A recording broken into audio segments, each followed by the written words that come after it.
اور تم لوگ جس بات میں اختلاف کرتے ہو اس کا فیصلہ اللہ کی طرف سے ہوگا. یہی اللہ میرا پروردگار ہے، میں اسی پر بھروسہ رکھتا ہوں اور اسی کی طرف رجوع کرتا ہوں. وہی ہے آسمانوں اور زمین کا پیدا کرنے والا.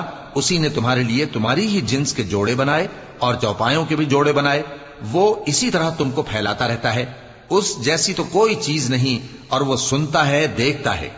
آسمانوں اور زمین کی کنجیاں اسی کے پاس ہیں. وہ جس کے لیے چاہتا ہے رزق فراخ کر دیتا ہے اور جس کے لیے چاہتا ہے تنگ کر دیتا ہے. بے شک وہ ہر چیز سے واقف ہے. اس نے تمہارے لیے دین کا وہی رستہ مقرر کیا جس کے اختیار کرنے کا نوح کو حکم دیا تھا، اور جس کی اے نبی ہم نے تمہاری طرف وہی بھیجی ہے، اور جس کا ابراہیم اور موسیٰ اور عیسیٰ کو حکم دیا تھا. وہ یہ کہ دین کو قائم رکھنا اور اس میں پھوٹ نہ ڈالنا. جس چیز کی طرف تم مشرکوں کو بلاتے ہو وہ ان کو ناگوار گزرتی ہے. اللہ جس کو چاہتا ہے اپنی بارگاہ میں برگزیدہ کر لیتا ہے، اور جو اس کی طرف رجوع کرے اسے اپنی طرف کے رستے پر چلا دیتا ہے. اور وہ لوگ جو الگ الگ ہو گئے تو علم حق آ چکنے کے بعد آپس کی ضد سے ہوئے.